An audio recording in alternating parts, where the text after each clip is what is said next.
Hello, and welcome to Inches and Cubes, a Warhammer 40k podcast presented by Encounter Wargaming. Our fearless hosts are me, Paul Mr. Fist Fowler, Point and click Nick Kozlo, and Adam Truaxe, the truest axe to ever axe an axe. And we'll be guiding you through our favorite parts of the hobby, so grab your cubes and come with us.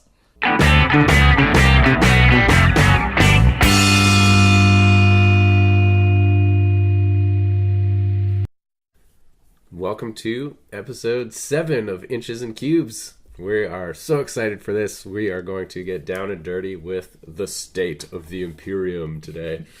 Just a quick recap of last episode. We talked about how to start a gaming club.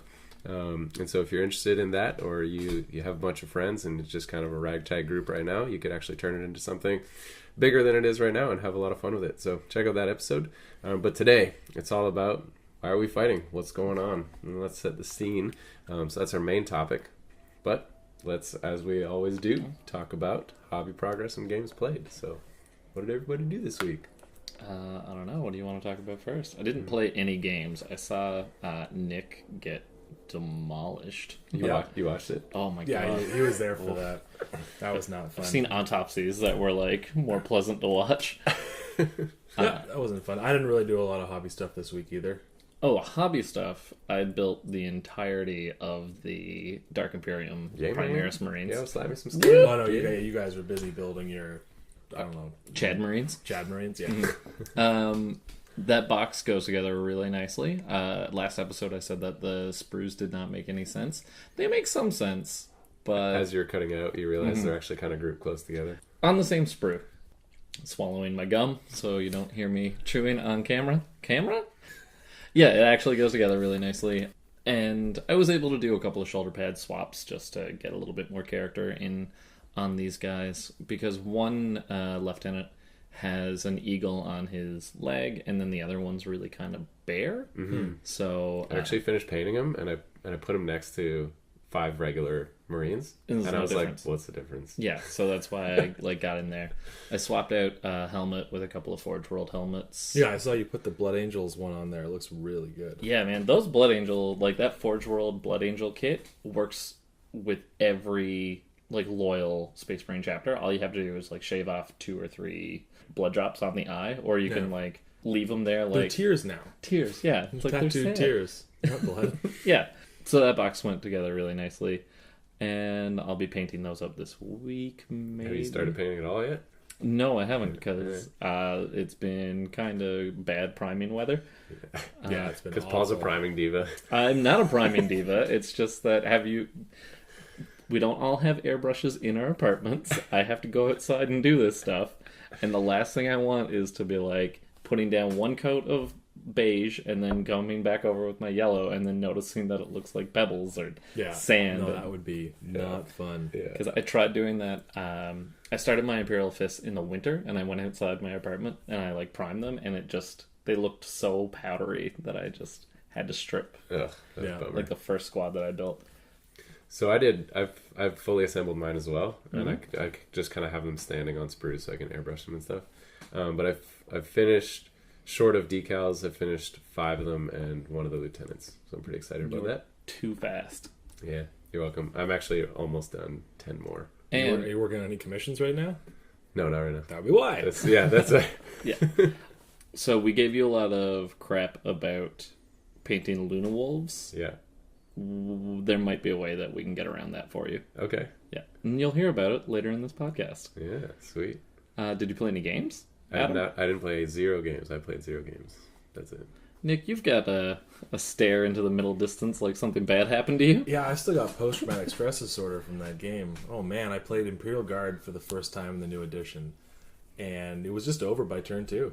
I had a Razorback and 5 guys inside the Razorback, and I'm like, I'm not getting out from behind this building because they're just going to die. So I just called it at the bottom of turn 2. And Imperial Guard, I don't know what is going on, but there was just no hope. Yeah, no hope. I witnessed this. Connor was rolling hot, man. Not even. Pretty good. Not even. It was just the pure number of shots. Yeah, and I mean, you did show up with Death Guard or Death Watch. Sorry, yeah. But still, I mean, doesn't any Marine army. Like, you're just putting out so many shots. There's so many special weapons. There's so many melta-guns. You assault a unit, and then it falls back, and then he gives it an order where it can still fire. Which is amazing. Yeah, but I don't know how to even deal with that, because usually guard, you're like, once you get them in combat, you could get stuck in there, and like, now you get in combat, you kill 4 guys, fails his battle shock test, the commissar caps 1, falls back, blows you away. Like, first rank fire, second rank fire. Oh, hilarious. So talk about the list. What did he have? He had 2 Wyverns, 2 Chimeras with regular vets. I don't even think the vets got out. Oh, they got out with their melta-guns. No, that was the command squad. Oh. He had 2 command squads with 4 melta-guns each and a Valkyrie, a mortar squad, a Manicore missile launcher, big blob of conscript, Lord Commissar, a couple officers, and a few scout sentinels. But honestly, I was looking at his list after the game was over, and I was thinking to myself, like, my vehicles have doubled in cost, and yours haven't. Wyverns are like 90 points for 4d6 shots. Yeah, those wyverns, like, watching those go to work was just upsetting. Yeah, What's the strength on that? they're strength 4, but they have shred. Yeah. That's too good. Yeah, so they're re-rolling to wound. 46 no strength AP. 4 shred. And That's really good. Manicores are just like 2d6 shots, strength 10, AP -3, d3 damage. You almost have to just drive your transports into that big conscript squad and stand out of their rapid fire range and just like whittle them down somehow. Now you've wasted all your army on killing conscripts. Congratulations. Yeah, exactly. You fell into his trap. No, I don't know how I'd play that game differently. Definitely want to unleash like the brass scorpion on him. Yeah, I do think it was a bad matchup for you, Oh, just it because, definitely like, was. you know, in the Deathwatch army, 4 failed saves is Yeah, your entire unit. yeah. I got to fire 1 frag cannon the entire game. And I was like, oh no. It was Okay, very that's upsetting. sad. Yeah, it was sad. That's not how that's supposed to work. No. Well, it also kind of goes to the point that the Deathwatch, fluff-wise, serve an auxiliary role. Yeah. Like, they're not your main force, sort of thing. So, I don't know, started another Imperial army. Yeah, think about it. I'll think about it. Just some Loyalist Emperor's Children. I have no idea. I got so much Deathwatch stuff I want to get painted up. Yeah. But no, I just wanted to give them a shot because I hadn't used them as a full force yet. I knew that's how the game was going to go. Yeah. When I saw the list, I was like, oh, I'm going to go first. Yeah, you were outnumbered pretty Yeah, bad. because like I finished setting up and I sat down and I was like, tell me when you're done. Because even with the alternating things, like he deployed like a quarter of his army and then I was like, I'm done. And then he deployed the rest of it. So You can't even bait out any of his units. Like, it's Can't not bait- even close enough just to get a feel of a couple. and his scout sentinels can like push up and really deny you any deep striking opportunities. Because he's just like, oh, I left that flank open. The scout sentinel moves 9 inches, and now you have to be 9 inches away from that. Yeah, so I'm really deep striking in reserves is not great this edition anymore.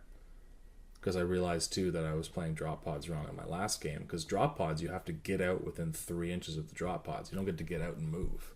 Oh, okay. So basically, your drop pod's coming down 9 inches away from the enemy, and the guys have to disembark 3 inches and still be 9 inches away. and still be 9 inches away. So you're like, And they don't get a movement phase? because it's the end of the movement phase. Okay. Yeah, they don't get to move. So drop pods, I don't know how to fix them because they're really expensive. You have to just get a lot of guns in that. But you're outside of melter range. His Valkyrie, the Valkyrie is another weird thing too, where the Valkyrie can just like fly over top of things and drop dudes down.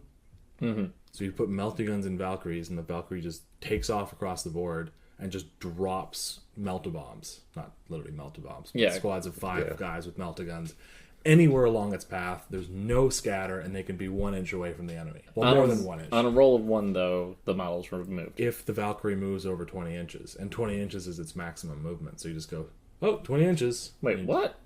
Yeah. How would it move over if that's its maximum? Sorry, that's its minimum. That's its I minimum, see, I see, because it's a flyer. Right. Okay, yeah. So yeah, it can drop things. I was just like, well, That'd be fun. I have an old Forge World Valkyrie and a whole entirely painted Vostroyan force. you should definitely bust them out. Yeah. Because I was just, If I you have like no- I have winning no tanks games, for it, though. yeah. I have 1 Chimera and 1 Basilisk. dude, I feel like you can find like Imperial Guard tanks online. Cheap somewhere. Super cheap. Oh yeah, everywhere. Everyone has Imperial Guard tanks. Hell, I probably have like 4 Imperial Guard tanks in my bag by accident. Everyone has them. But that was my game. What's in your left pocket? Yeah, it hurt. It hurt bad. But I'll bring the chaos against him and see what happens. Yeah. Yeah. I think I'm gonna bust out my Necrons against his guard. I'm gonna throw down the gauntlet because I want to see how the Necrons function. So I saw Phil play as Necrons on Saturday as well, and he was just like, they don't do anything, but they don't die. yeah, that seems about That should be it, right? yeah. And quantum shielding was just ridiculous to watch happen. Like, oh, I hit you with a las cannon. How many damage does it do? 5. Oh, I rolled a 4. There's no damage. Yeah, No damage. it's hilarious. Wait, what? So quantum shielding, the way it works is if you fire a heavy weapon at a Necron vehicle, or any weapon, and it does damage, the Necron player rolls a d6, and Oh, 4 if up, it's it no. negates. If it's under the damage inflicted, no damage is done.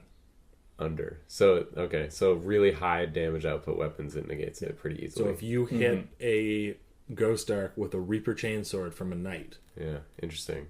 You just kind of have to pick them apart. You Yeah. can't.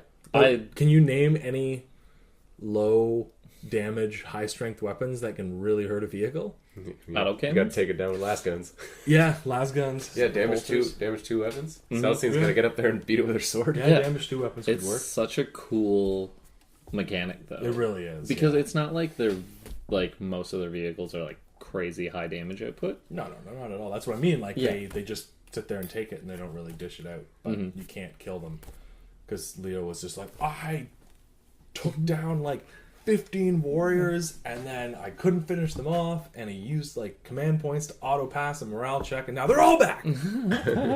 So, I can't wait. you know what it reminds me? It reminds me of Independence Day with the huge, like, The mothership.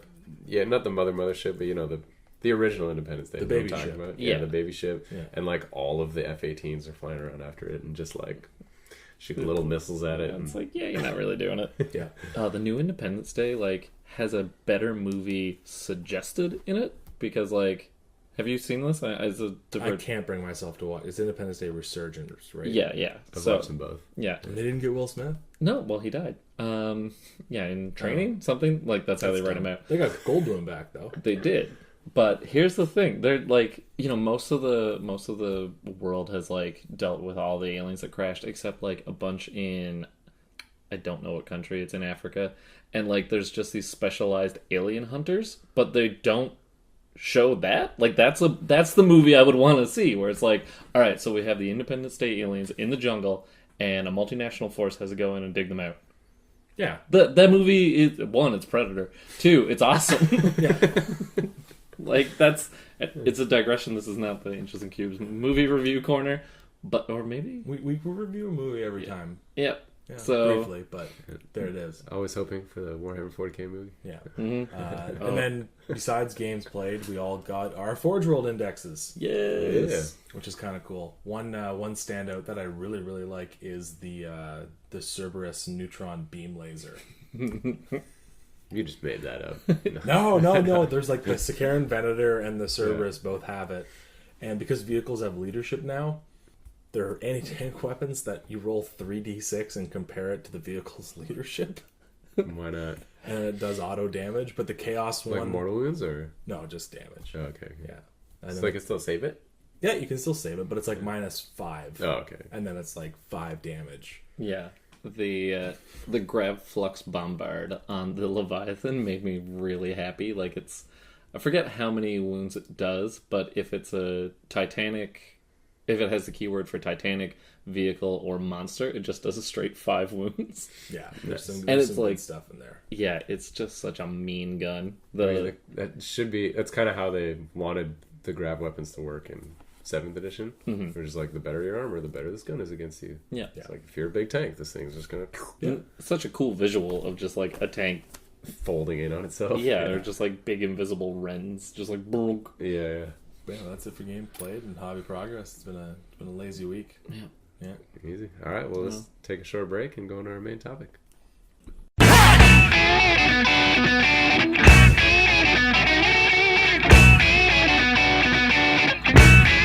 You didn't know Battle Brothers Studios, a commission painting service passionate about making your miniatures and your gaming table look great. Our philosophy at Battle Brothers is this: your army is our army. Every model will be something you can be proud to show off. Send us a message on facebook.com/BattleBrothersStudios for a free quote and make that dream project come to life. We also have something special planned for the release of 8th edition of 40K. Right now, get 20% off if you commission us to paint an 8th edition starter set, or get a 10% off Army Bundle bonus for painting up your new 8th edition 40K Army. Inquire with us on Facebook for full details. Hogtown 40K, a club for all Warhammer gamers. $20 gets you early access to fun events, club swag, and the privilege of knowing us. Yeah, it's a dubious privilege. We play Saturdays at the Sword and Board, and keep an eye out for our Lethal Lottery doubles event on July 22nd. It's 1,250 points. You get randomly paired up with a new player each round, so come on out, meet new people, and have fun. And we'll probably go to Duffy's after. Woo! Here we are in our main topic. So let's talk about the state of the Imperium. Spoiler alert, it's not good. Yeah, they didn't call the box set Dark Imperium because things got better. Sweet. So leading up to this, we were all chatting about what we wanted to discuss for this, and I decided I had the Fall Acadia book and I hadn't read through it, and so I decided, this is a good opportunity to set the scene, and that it did indeed. It was good. It was good to just establish a baseline of what has been going on and what are the major players doing to kind of push this story forward. So I'll just start off. The book kind of starts with just Cadia in ruins. That's how it opens up, and there's this big fight that's taken place where all of the cities that are called Cassers in Cadia they're already destroyed, and there's one left called Cassercraft, and and Creed is kind of promoted to be the one in charge of all of Cadia's forces in the effort. He got promoted again? He's like I guess they call him a Castellan now, Lord Castellan. Oh, right. I forgot they rewrote all the fluff. That always confuses me because I'm like, no, he's already Castellan Creed. He's been Castellan Creed for 15 years. But I was like, no, wait, they retconned that. Yeah. The whole Eye of Terror Codex. Yeah, the whole Eye of Terror Codex is just gone. Yeah.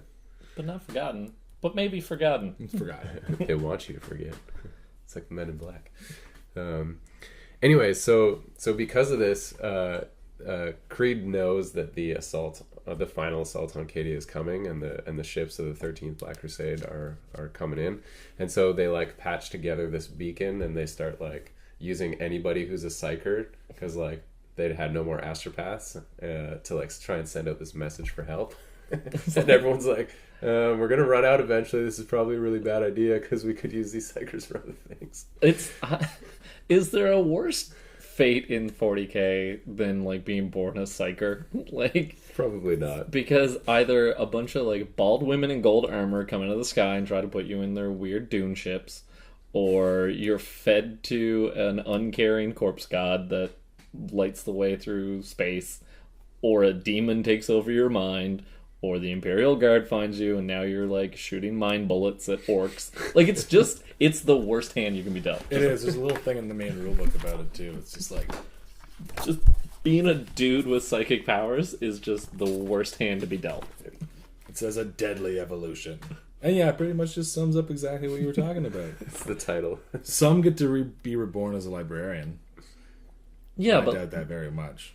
Yeah, like, so some get to be Space Marine librarians. That's the best case scenario. Most of them are lobotomized. That's what it says. Yep. Most are lobotomized, becoming mindless servitors. That's fun. This is in the rulebook, folks. You can read it for yourself. Yeah. Awful. Awful. It's not so bad. They go in through your eye, and they let you keep the little piece of brain they take out. To quote Mo. In a jar.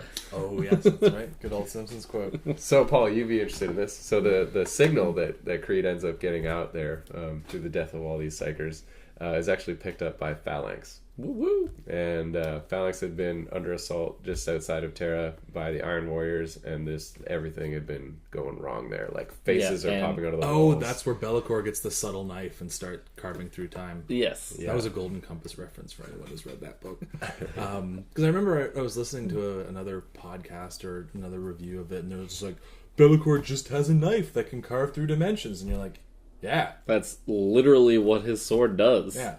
It's like it's always been there.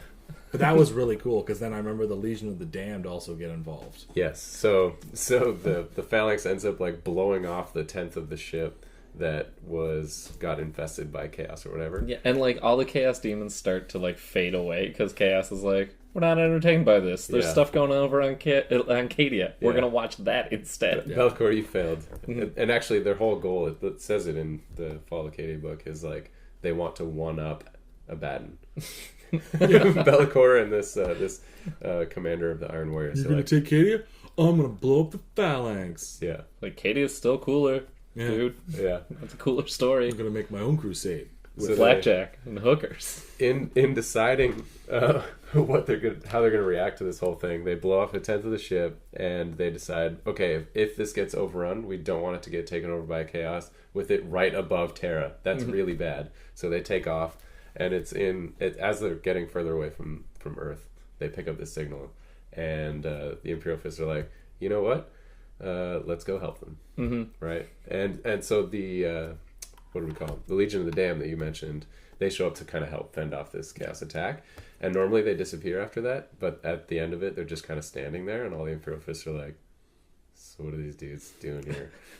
I remember in one of the books, too, it was like the Legion of the Damned were standing there, Imperial Fist captain's looking at them, like, gives an order to the rest of his soldiers, and then either the Legion of the Damned guy had like an itchy nose or just had to move a little bit, or maybe he did nod and then just like nodded, and the Imperial Fist guy like nodded back, and it was just like, bros. Yeah. Well, yeah, and like It was when he decided to go to Cadia. Yeah. That's when he was like... and it's mentioned in, we'll get to, well, we don't really need to talk about it.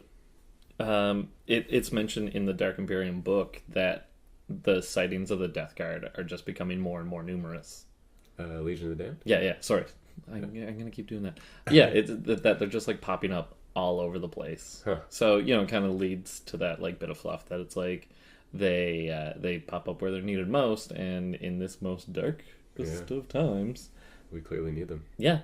Yeah. So then there's a couple sidebars about Call and his little adventure that he's on, and in my mind it just seems like this weird little hobby that he needs to just sidetrack him from his 10,000 year project of working on Primaris Marines. And so he gets word that there's this discovery on some planet of some kind of technology that had been revealed because the planet got shelled by Abaddon's, was it the Fourth Crusade or something like that?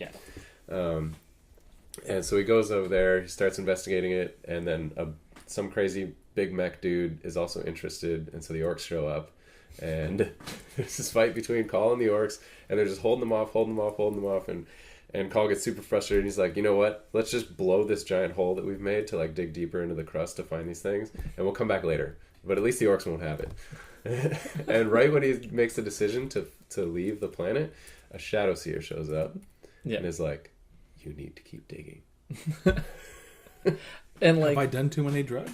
Is this real? well, this is the thing. Like, Call is nuts. Like, the more you read about him, the more you realize that this guy is like straight up 1950s science fiction movie mad scientist. Like, he kind of just slaps the seal of Mars on alien technology, and he's like, I'm going to use this now. And people are like, that's techno heresy. He's like, yeah, well, But I'm Call, so yeah, I've been around for a super long time. Like, I'm just gonna do it, and people are like, What's his rank?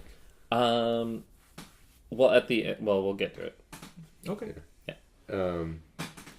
Anyway, so he keeps digging and finally finds one of these pylons, which, if you know anything about Cadia, there's these pylons all over it that they have no idea what they do, except for they have this suspicion that it's what is keeping the Eye of Terror stable and keeping it from expanding across the galaxy. Yeah, they're the sort of breakwaters for the Eye of Terror. Yeah. Makes sense. They have no idea how they work or what they do, other than they suspect that that's what they're doing, inadvertently almost. And so he finds one of these things there, and realizes, and I think this is a turning point in the fluff, even though I'm not a really big fluff guy, so someone else can maybe confirm this, where it's like, oh, actually all the 12 other crusades that Abaddon has put on weren't actually failures. Yeah, Yeah, it's hilarious doing something. because that's been a theory for like the longest time, right? Yeah. They're like, oh yeah, Derpy Dawn failed 13 times, Yeah. and then when you start digging into pieces of fluff, he's like, he's collecting Blackstone fortresses, or he's destroying the pylons, or he's Getting Dracnian, the Yeah. demon sword, one that of was, them. that was an important one. Yeah, and then like he just used that to like chop open a fortress. Like, Oh, that's right. Yeah, he used it to Get into it? to open an impenetrable fortress. I don't remember what he got from it, yeah, but but yeah, just cool stuff. it's just Little it's, sidebar quest. It is always funny to me because Abaddon in the Horus Heresy was just this hot-headed, like incapable of thinking further than 5 minutes into the future. Yeah. Right? He was a shock trooper. He was like, Yeah. Horus is like, go kill that thing, and he'd be like, okay, and he'd go kill it. There was no like strategery or tactical acumen, and then all of a sudden he's like, nope, I'm the best. Yeah, there's actually a little moment further on in the story that I'll get to where he's like, if I keep going, I'll be like Horus, just prideful and arrogant, and this will be my downfall. And it actually ends up retreating because of it Yeah. instead. So it's a total turnaround, right? Well, it is funny because like he doesn't owe his allegiance to any of the gods. And like Right? he's actually done a lot of work. It's sort of implied that he's done a lot of work to make sure that he doesn't favor either god. Like he is straight up more devoted to his own like ego than the chaos gods, and they're kind of like the chaos gods as a whole are like, that's cool, like let's see what he does. I still see him, especially in the Fall of Acadia books and the Gathering Storm.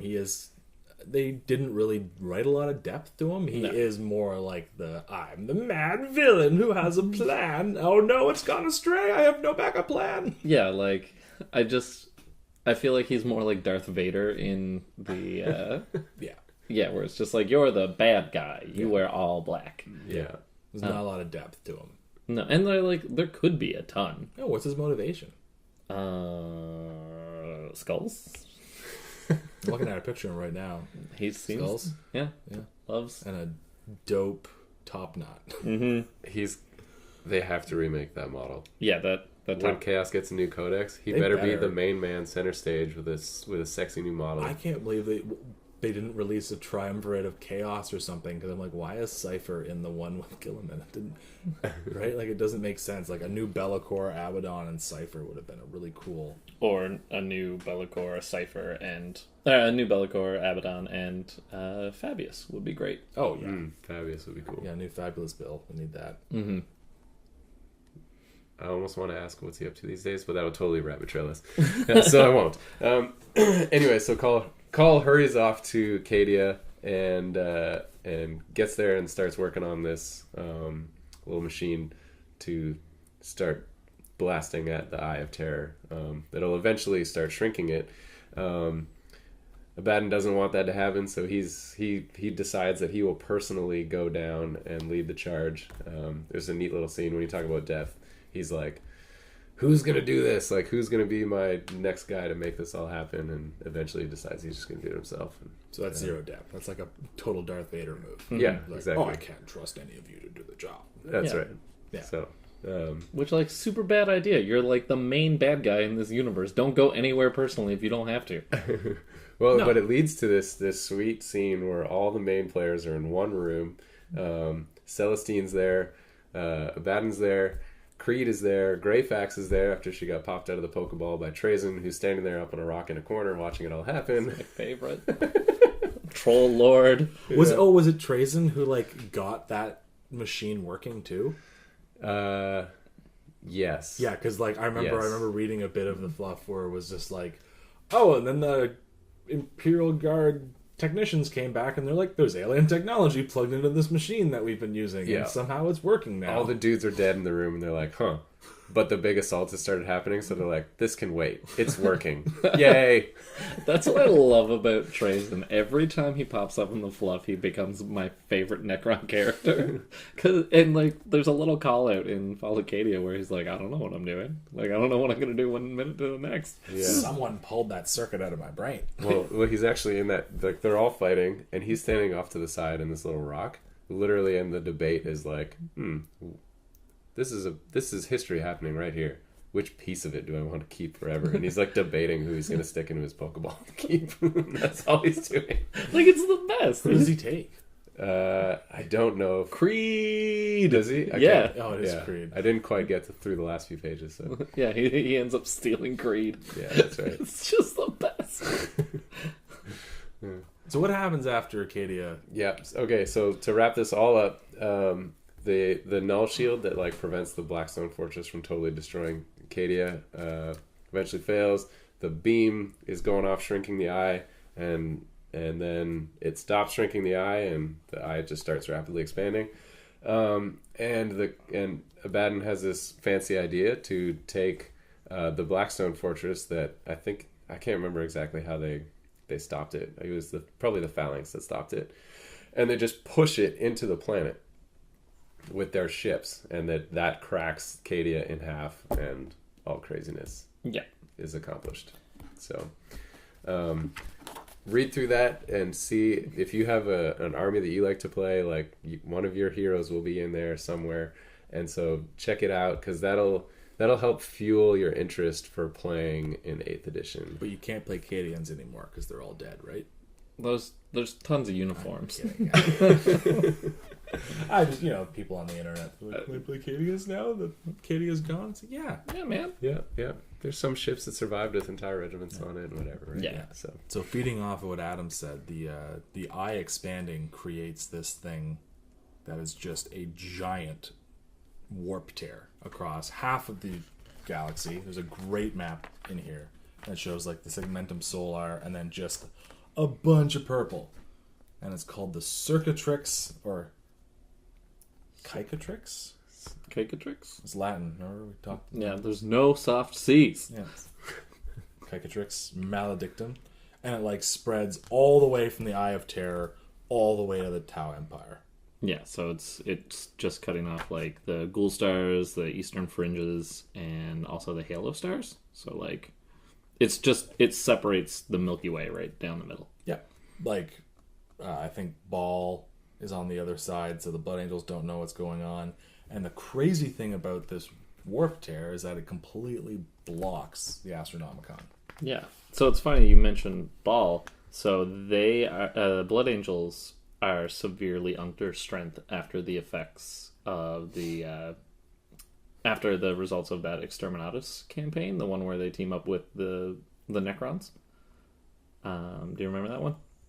Oh yeah. Blood Angels, Necron, Brodown. Yeah. So they're still like crazy under strength after that. Funny, Trazen's also there. Of course he is. Yeah, like he's just like Yeah, he's the one who's got to facilitate it. Mm-hmm. That makes sense to me. Yeah, there's a really cool thing about Ball in the main rulebook as well. Just completely under assault by High Fleet Leviathan. Yeah. And it took Rabute Gilliman and his dude bros, the Chad Marines, to show up and stop him. And then they were like, we didn't destroy all of the Hive Fleet. And then they found a moon with Tyranid skulls just piled up in Chaos Star formations. And they're like, oh no. Oh, this is so bad. This is so bad. This is a bad thing made out of bad things. Yeah. Yeah, so one of the cool things too is after the Circatrix Maledictum blew up, Khorne decided to just make an end run for Terra. Well, here's how Khorne gets to that end run. So Gilliman is woken up by Yvraine, is that how we're saying it? And Call. They're like palling around the warpway. He gets captured. Gilliman gets captured by Fate Weaver. And Fate Weaver's like, oh, this is like the coolest thing that I could have, like a Primarch. Like Christmas came early. Yeah, he's like, I'm gonna be able to mess with so much like probability and chance and like make so many changes. And Khorne, in its vast wisdom, is like, no, kill him. He's like a really good warrior, so we're gonna kill him. And that's what like attracts the attention of Korn. And they all get barfed out on the moon, and that's when this assault happens. You wanna keep going? Yeah, basically, Korn just goes straight at Terra, loses really badly, then gets angry and completely obliterates 8 bloodthirsters. Like, obliterates their essences. From the warp, from the material. They don't exist Because anymore. he's mad. Yeah, he's back on his corner. He's always angry. He's got incandescent rage. Yep. Is the term. So the person that helps them escape is Cypher, and Gilliman makes Who escaped? Gilliman. Oh, okay. Yeah. So he makes a deal with Cypher where it's like, all right, I'll give you that audience with the Emperor that you've always wanted, and they're saying that on the moon after they get there, and then he notices. He like sees the sword on his back, and just has this like terrifying realization. He's like, "Nope, I'm gonna give you to the custodes to lock up." And he's like, "But you said I could do it." And they're like, "We're gonna lock you up." And that's like the last you see of Cypher in this, because I guess Gilliman knows whose sword that is. Mm-hmm. Whose sword is it? It's probably the lion's sword, I would say, Why is that bad? because it's prophesized to kill the Emperor. There we go. But I've said it on this podcast so many times, you can't lock up Cypher. That's sort of his thing. He Like, does what he wants. yeah. Yep. Or, like, if you're going to lock him up, take the sword. And Gilliman, you just carry it around personally. And it's like, you're a little toy now. But then he would end up killing the Emperor. Maybe. Yeah. Is it the sword that is controlling Cypher's mind? Or Who is it the mind knows? of Cypher that is controlling the sword? Oh, I just said the sword is destined to kill the Emperor. Yeah, Yeah, it doesn't and if- say whose hand it's in. But if Gilliman is who he says he is, he ain't going to do it. You're saying Gilliman's still nefarious? Well, here's the thing. Gilliman then goes and has this audience with the Emperor, and like comes out a day later. And in the Dark Imperium novel, it's sort of implied that Gilliman is like shaken to the core by what the Emperor is now, and he actually does have this like psychic conversation with him. But Gilliman now sees that the Emperor's humanity isn't a thing anymore. He's become something completely different. Greyfax and Celestine kind of convince Gilliman to like put up with the idea of the ecclesiarchy. I can never say that word. Ecclesiarchy. Which is like kind of cool because it appeals to the pragmatic side of him. Like, you can't dismantle something so integral to the Imperium. But what he does do is just reshuffles the High Lords of Terra, gets rid of a bunch, and that kind of speaks to his like where the idea of this character comes from. Like, he's the patrician Primarch. He's the one that like builds emperors, so he knows like Built empires? empires. Why would I say Emperors. Oops, that doesn't make any sense. Well, yeah, I guess potato.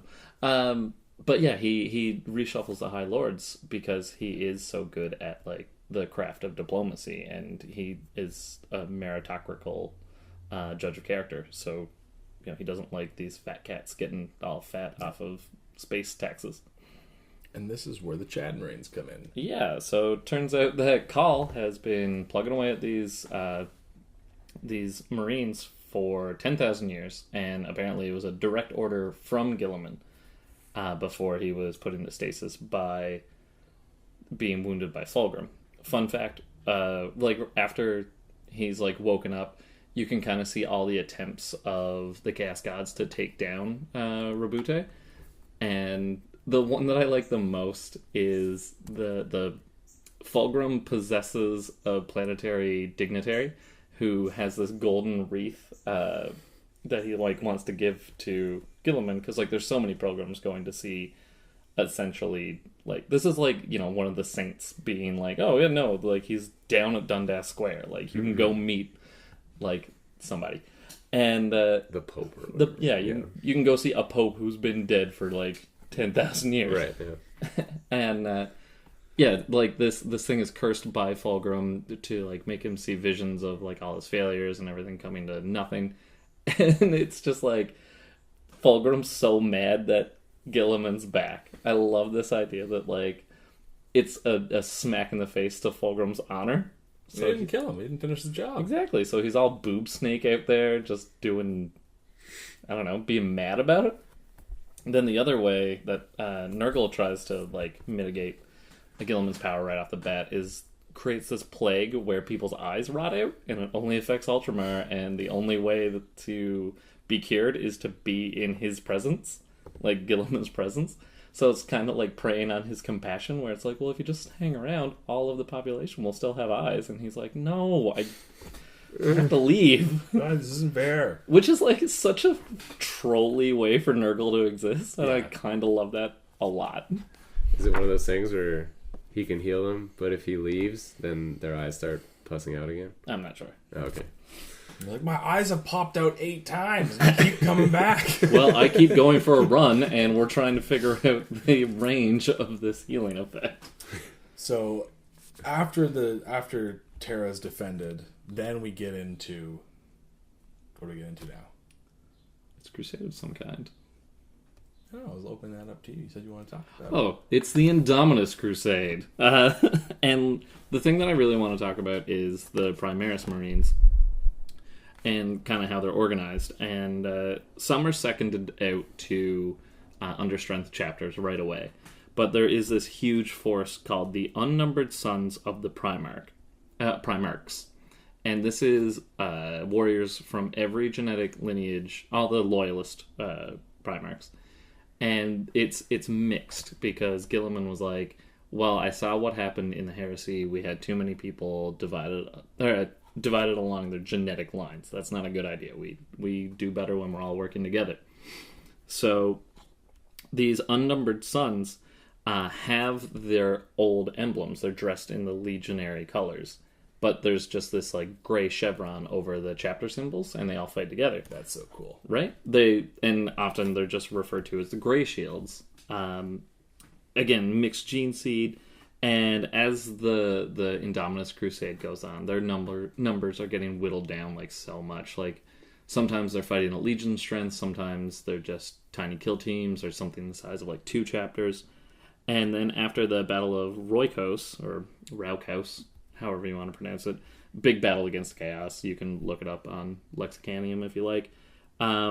This chapter or fighting organization is disbanded, and from that you have your original Primaris chapters, so new ones created, and then a lot of these Primaris Marines go to their primogenitor legions as secondary. So that's how you're getting these Primaris Marines rolled into your new army. So if you want to do like, Space Wolves and you want to have Space Wolves, it totally makes sense. You can do it. Mm-hmm. Let's pause here just for one quick second and just say, already, and there's still more to go, already there's so much that has happened. Yeah. Right? In which Primaris Marines have been a part of. Yeah, so a big part of the complaint right now, I think, is like, oh, the fluff doesn't make any sense. Like, how do they already have Ancients? How do they already have... So the Indominus Crusade, the current setting of... Let's get into the science behind Primaris Marines. Because these aren't just vat-grown Marines, right? We were talking about this earlier. They're also Marines, like, hey, you want to become a Primaris Marine? Yeah. So, you got vets, you got champions who are... basically getting upgrades, new body parts, some leg extensions, maybe a butt implant or 2. Yeah, definitely working on the Botox lips right there. Botox lips. That's what the 2 wounds is right Nose there. job. Yeah. You can take a hit on the lips and a hit. So it kind of does fill the gap that Adam was talking about there. Like, they're getting their leadership and their experience because these are just upgraded... They're pieces of technology, which I think goes into a point that you were going to touch on. They're just technology. They're not really people. Yeah, and that's how Rabute, who's now... Oh, I forget his actual title, but it's old... It's not War Master. No, it's not War Master, but it was basically his old job, like, right after the Heresy.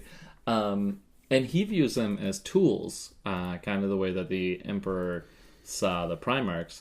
And...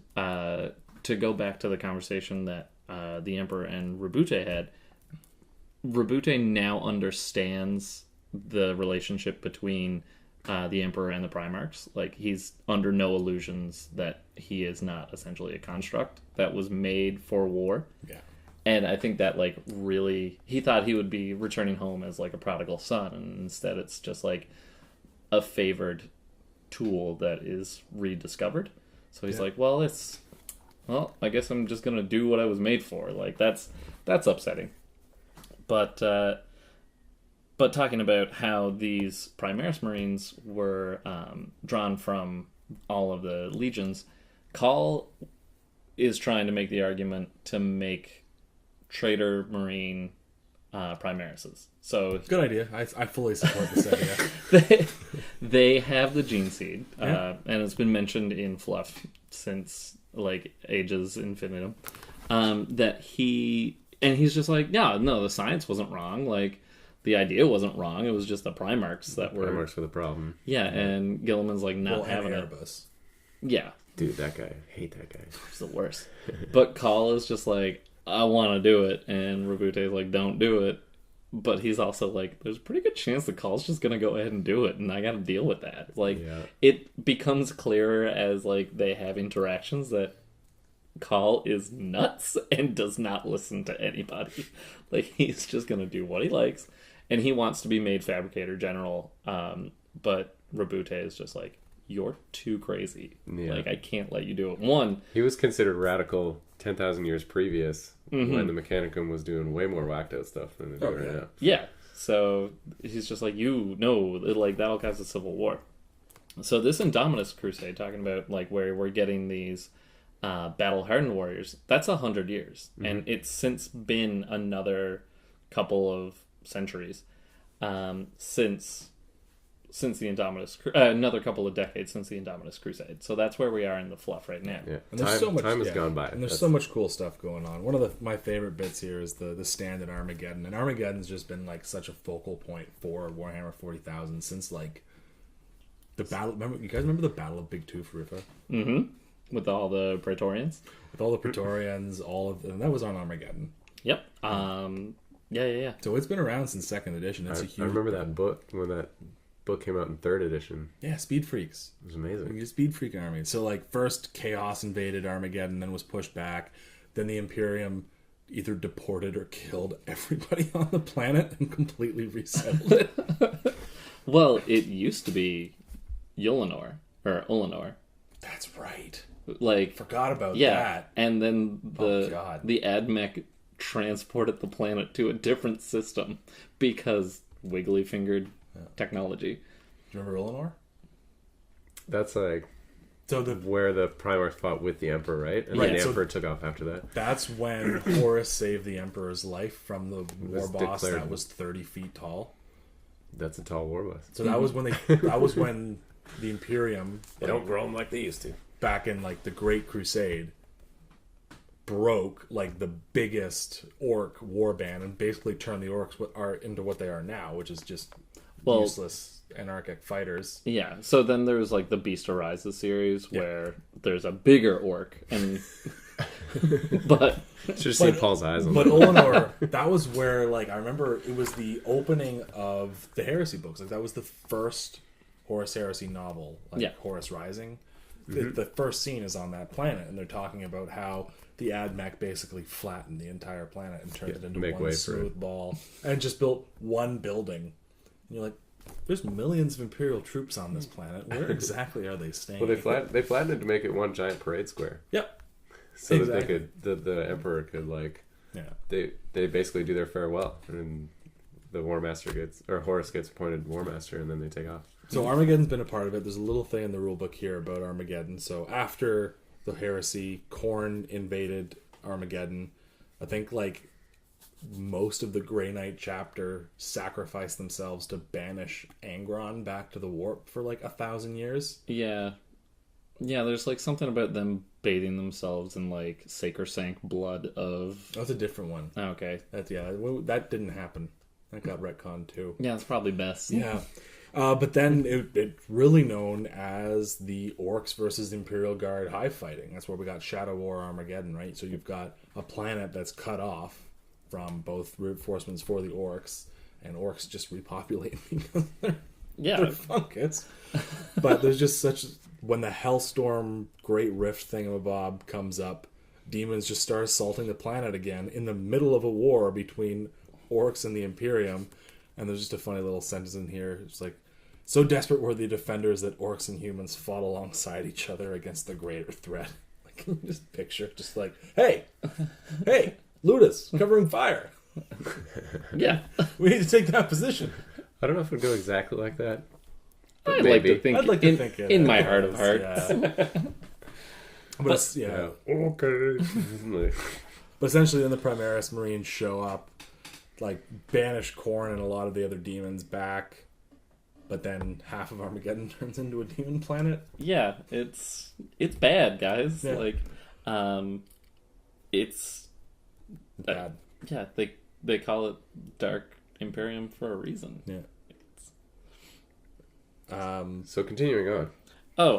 Well then, the only thing else that I really wanted to touch on is that we do start to see the full Primaris chapters. So there's a couple listed, like the Knights Cerulean, the Praetors of Ultramar, or the Wolf Spear, which is like probably the coolest name for anything. Like, I might just name a band that. So Or an energy drink. Have we seen any paint schemes or any info on these guys? there's a little bit in the little booklet that comes with the Dark Imperium box set, but there's not very much, and largely the paint schemes are just kind of like one color. Makes sense.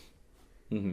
So you're gonna tell me why I get Loon Wolves? Well, it's Call just saying, like, I'm gonna make these like Trader Marine Primaris Marines, so like you can easily say like, yeah, no, Call just did it, because it's heavily implied that he's gonna do it.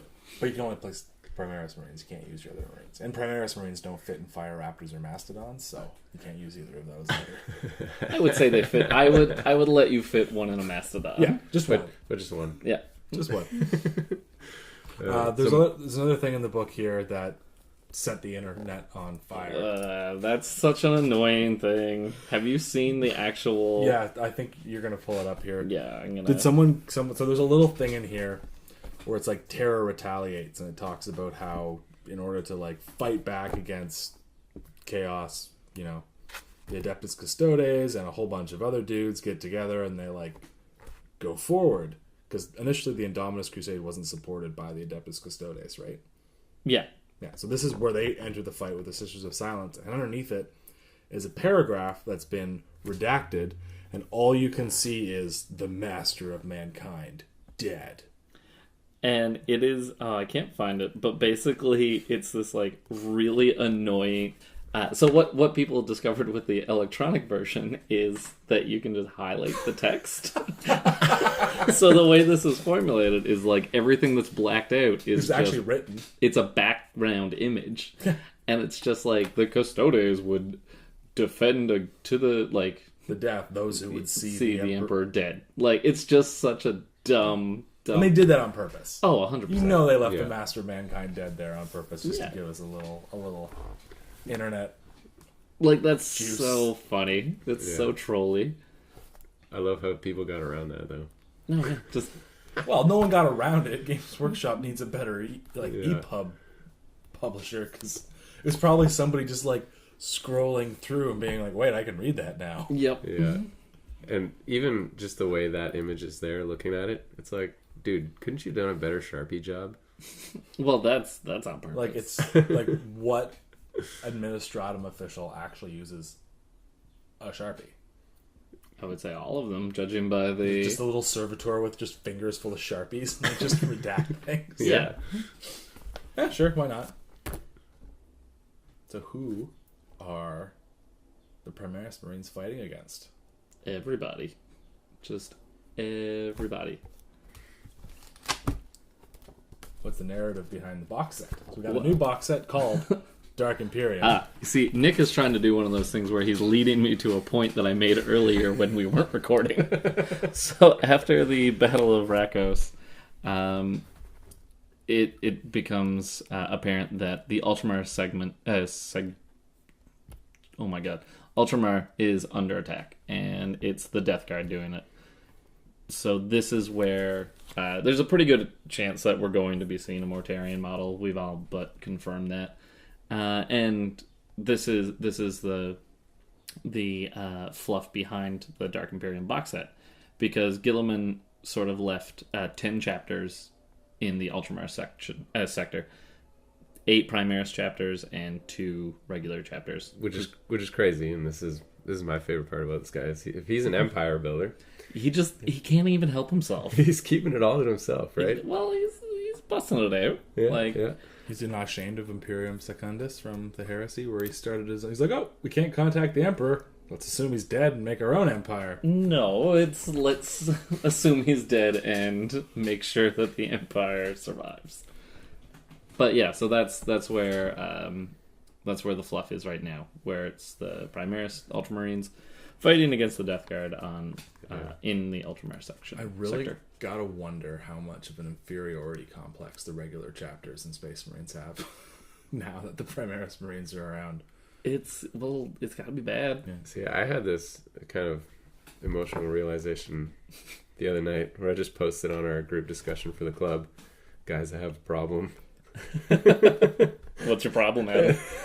I had my regular Luna Wolves out on the table as just kind of a guideline for me painting my Primaris Marines. And when I finally finished painting the Primaris and I had them both sitting next to each other, they just look like such short, stumpy wieners. Oh, man. I was so sad about my whole 30k army. Oh, why you gotta tell me that? Yeah. They look like they're true scale Marines. They do look pretty cool. Yeah. And we did see pictures today of the new Scout type models. Have you seen? Reavers spelled with an I. Yeah, like get out of here. Oh, the Halloween mask guys. Yeah, the trick or treat. Yeah, Ghost Rider. Yeah, that's the one. And that librarian, though. Librarian is really cool. We also saw Librarian and the second new captain model that we've seen. So now we've seen 3 Primaris captains. Mm-hmm. So there's lots of stuff coming out. I'm excited. I mean, I don't think the fluff... I've been playing this game for a long time. We've all been playing this game for a long time. I don't think the fluff ever moved. Nope. The only time it moved was the 13th Crusade. Yeah, and then they retconned that. They retconned that. So let's talk maybe for about 5 minutes about what, after hearing all of this is kind of setting the scene. This is the universe that we're in now. How does this impact us playing 40k? Well, how do we feel about 8th edition and playing more games? I like where it's going. I hope there's more books that come out, because I really feel twofold here. I really like that Chaos is now the number one threat against the Imperium. That's the way it should have always been, and it never really felt like that in the old editions. They're like, we're gonna stay in the Eye of Terror and laugh maniacally and be useless. If your villain can't be toothless, right? Like you need to see them draw blood, and this is entirely what 8th edition has been founded on. But, I guess before it was like the Imperium's fighting wars on all fronts, and the entire galaxy is pouring in and bearing down against the Imperium. But now it's like Chaos is like putting the spear right in the heart. Right? But in all the fluff, everything we've talked about, all the lead up stuff, and I hope there's more stuff that comes out. Like, it seems like Xenos have like really taken a back seat, and I hope that doesn't mean they don't get as much attention, rules and models wise. But who knows? Well, they've done a good. Tau can have a 5-minute timeout. So can the Eldar. Yeah, that's fair. Yeah, Tyranids are getting their new day in the sun. I love Tyranids right now. But they've done a good job including, at the very least, high-profile battlefields where a Xenos race plays the main part. That's fair, yeah. We've got the Blood Angels versus Hive Fleet Leviathan. We've got the Necrons just being everywhere, which I love. Orcs go anywhere there's a fight. Like Orcs. Yeah, orcs simply by being in the game have like a fluff rationalization. It's like, oh well, they're the happiest race in the entire galaxy. Yeah. And Khorne. Khorne's not happy. He doesn't get joy out of it. Yeah. The orcs get joy out of slaughtering things. So what does Khorne get out of it? Blood, Power? skulls. All right. There you go. Power? Sure. That doesn't make him happy at all. I don't think so. I think Khorne incapable of feeling But that's joy. like saying, does your feeling of rage ever feel happy. Yeah, that's like saying, does heroin make Slanesh happy? No. No, doing drugs, listening to rock and roll does not make Slanesh happy. It's just what it does. It's its primordial state. There you go. All right. So I'm excited for it. I'm really stoked to see where a lot of the fluff goes. I'm liking the battle zones and stuff that's going on in the back of the book. I know I convinced James and Tristan to play a game on the like the Psyker World one. Oh. So I was like, James, you're playing Tristan. Tristan's playing this super psychic heavy Thousand Suns army. So I'm like, look at the battle zones. There's a great one.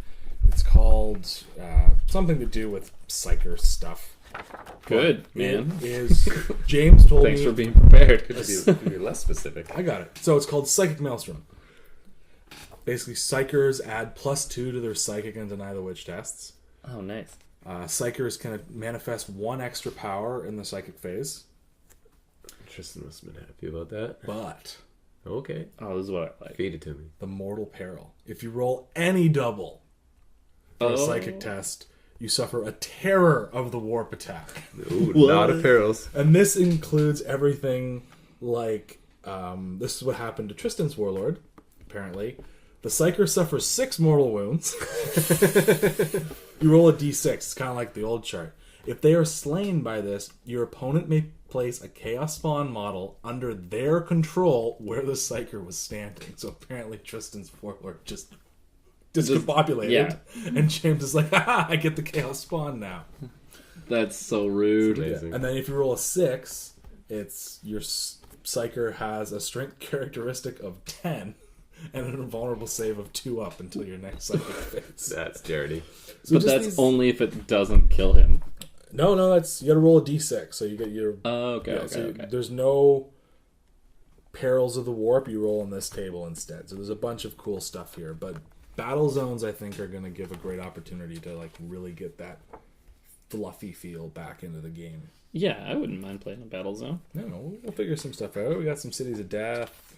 Oh, the Cities of Death has the... Just go back to that one and read about frag grenades. So, frag grenades, it's called Fire in the Hole. Oh, yeah.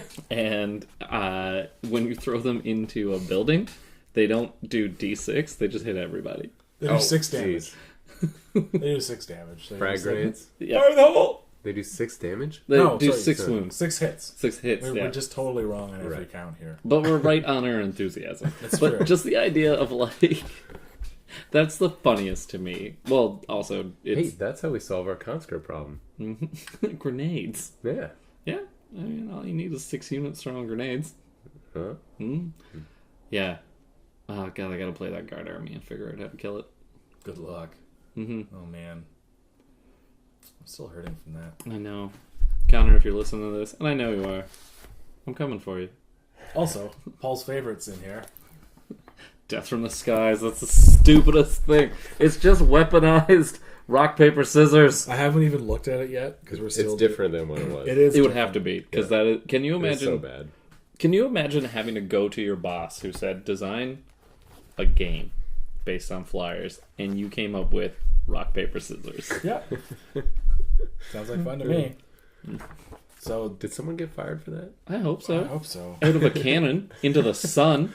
Or did they not care because they were like just trying to pump stuff up, Yeah. stuff out in anticipation for 8th, and so they were just happy to put out rock paper scissors because they knew 8th was coming. Yeah. They're like, all right, just sure, rock paper scissors. All right, that'll tide them over for at least a day. And if you have a fighter, you get to play with 2 hands.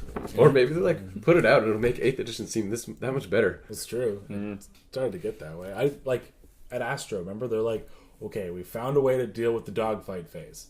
If both players want to use it, you can do it. Nobody one played the used it. dogfight phase. And this entire tournament where there was like 50 people, nobody used it. Yeah, of course. It was like, no, not going to happen. Get out of my face. Yeah, so what do we see happening with the fluff? Do you think the Imperium's going to collapse and destroy itself? No. No. That would be the end.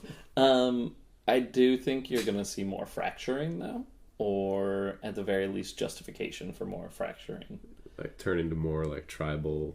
Yeah, and I think they're just sort of laying the foundation for people to make their like own fluffy armies if they want. Like you can say like, oh, there's a tech magos who follows Call and thinks that Call hasn't done even enough to be weird, so he's like striking out on his own. Or you've got tons of reasons to play Chaos. The sisters are responding to stuff all over the place because Chaos is everywhere. So hopefully that means Plastic Sisters soon. Yeah, it's never gonna happen. Get out of here. It would be awesome, but I never think it's gonna happen. It would almost be okay with me if it doesn't happen, because that means I have to repaint and rebuy my whole Sisters army. Yeah. So. You would do that? You wouldn't even just add a couple of units here and there? It'd be funny if they just like added a new base size. That's it. Just for Sisters. That's fine. I wouldn't mind rebasing the army, but having to rebuy and repaint would suck. Yeah. That would definitely be really annoying. Cool. Do we think we've hammered out the fluff? We've set the scene? I think we have. Yeah. Everybody's sort of kicking around. Next time, or coming up in the future, we can like kind of focus a little bit on Eldar. That's really loud page flipping right next to the mic. Dude, you're not the one who has to sound edit this garbage. This garbage? What are you trying to say? This sound. Cool. So we're clearly having a lot of fun. So that must mean it's fun time. Adam, I believe you had something you wanted to share with the class. I do. So in my reading through the Fall of Cadia book, I came across the very first page. There was kind of this image of the galaxy and the warp storm. What looks like it's just starting to penetrate in through it from this very, very, very panned out shot. And there's a little kind of, what do you call this? Paul, you're smart when it comes to words. Sidebar? A little sidebar thing? Yeah, Little sidebar, tiny call story. out. And so I'm just going to read it, and then we're going to talk about how I feel about it. And I think it's cool, but these guys haven't heard it before. So, without further ado, here we go. The dreamer awakens in the world that is no world. Vibrant colors swirl around her like wind-blown mist. Even in the dream, she feels their caress. They are the embers of emotion, neither hot nor cold, gathered by ageless hands to stoke a blaze beyond the stars. The dreamer recalls a time when she was at the mercy of emotion, a mortal frailty. A time before the dream, before her true purpose was revealed, before she was chosen, and she was still a vessel of flesh and blood. She pities the self that was for its weakness, its infirmity, and yet, the colors part before a gleam of silver, a sword. Her sword. No, it is too soon. She is still weary. The scars of yesterday have yet to heal. Golden light pierces the mists. Images spill across the dreamer's thoughts. The dead, the dying. A world drowned in blood and fire, and the galaxy torn asunder amidst dark laughter. There are no words. None are needed. The dreamer knows what is asked of her. She knows the price she will pay. Each time she journeys from the world that is no world, she does so diminished, a piece of her lost, forever in the cackling void, a feast for the damned. One day she will sally forth, and she will not return. A part of her, that last remnant of mortality, wishes the burden would pass to another, that the peace she earned long ago might at last be hers.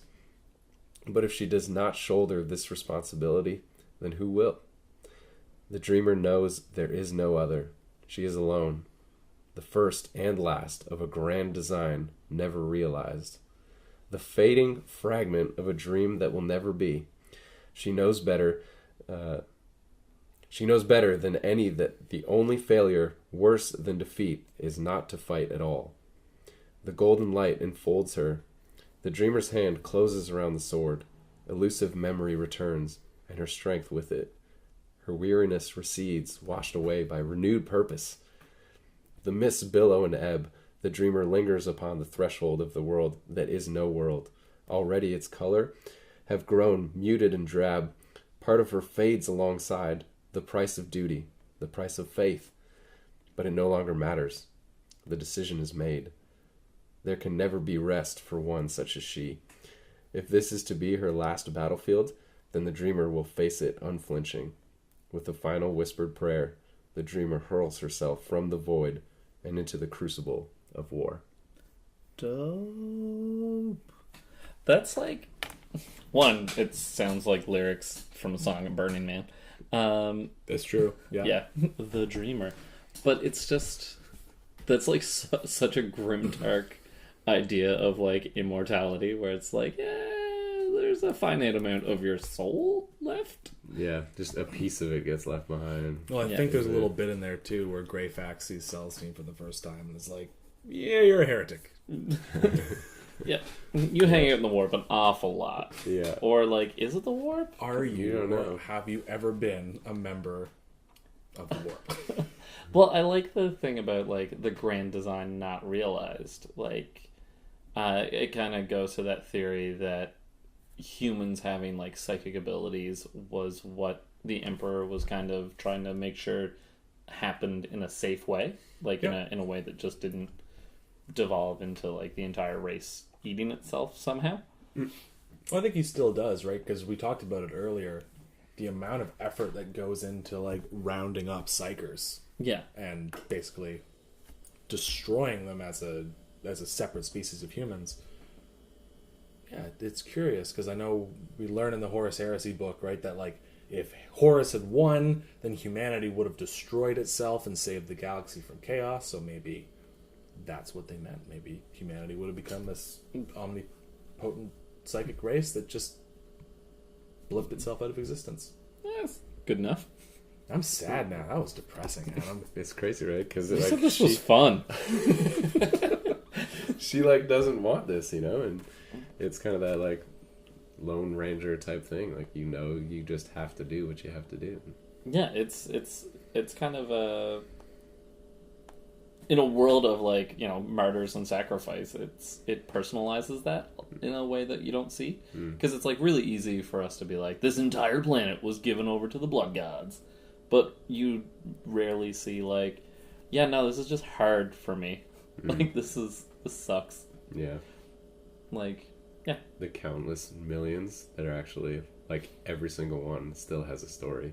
Mm-hmm. You know? And I love this piece. As soon as she like grabs the sword, that's when like agency of memory comes back, and she's has a personality again, as opposed to just this like free floating consciousness that kind of remembers itself but doesn't. Did she have any sort of personality in the old iterations of her? Yeah. I haven't read any fluff about her other than what I read in this book now. What? Like, literally, I just like bought the model because it was the coolest model that came out for You Sisters. know, Adam doesn't do fluff. Oh my And he doesn't do conversions. He doesn't. Games Workshop's poster boy. We've been over this.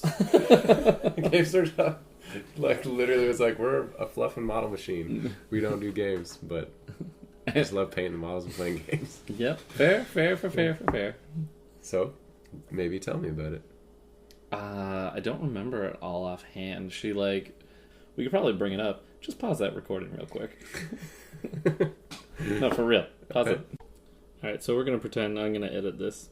Basically, Celestine, she was a Repentia, of our martyred lady, and she was killed in battle. Her body's recovered by the sisters, and they like kind of bring her back, and they notice that her wounds have miraculously healed. And everyone's like, well, that's a sign of the Emperor's blessing if I ever saw one.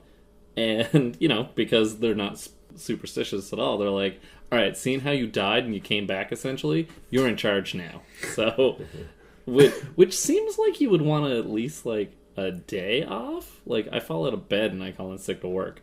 But no, Celestine, like, you know, leads this force to a huge success. And then after this pilgrimage to the world of Sanctus Lies, she goes into this crypt, is there overnight, comes out the next day, and is sporting the armor and sword of St. Catherine, who apparently is known. Do you know who St. Catherine is? No. I don't know. Yeah. It's a city in Ontario. St. Catherine's? Yeah. So she's got the ardent blade. Then she's declared a living saint.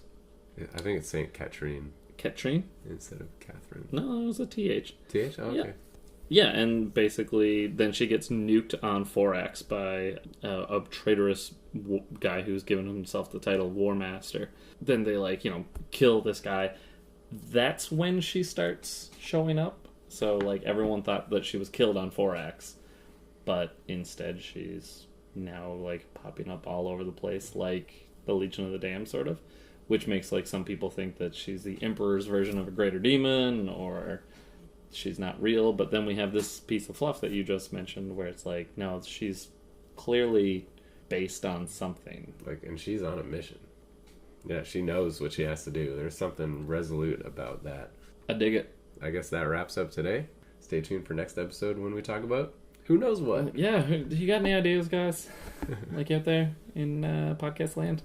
Yeah, you want to hear us talk about anything? You want to be on the podcast? You want to make fun of Paul? You want to touch Paul's beard? You want to touch Adam's beard? You want to touch my beard? You know where we're at. Sword and board. Sword and board. Block and board? Block and board. One thing to plug before we sign off. We are running a Summer of 8th Edition league. It's a very unstructured league. The whole point of it is just to get people to meet and play with other individuals.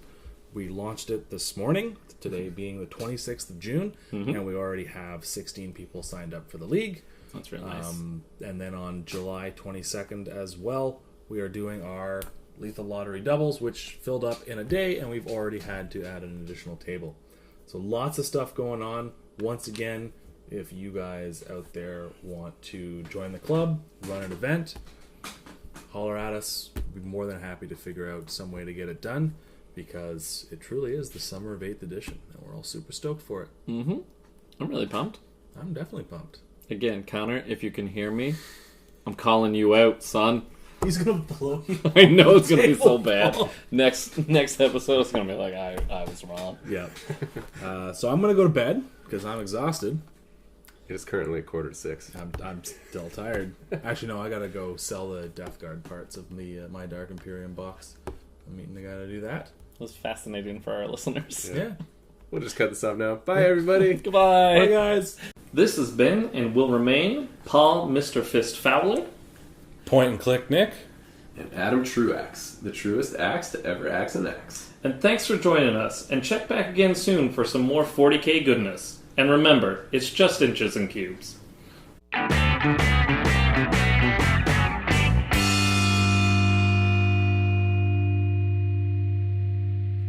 Like a monkey in a rocket on his way back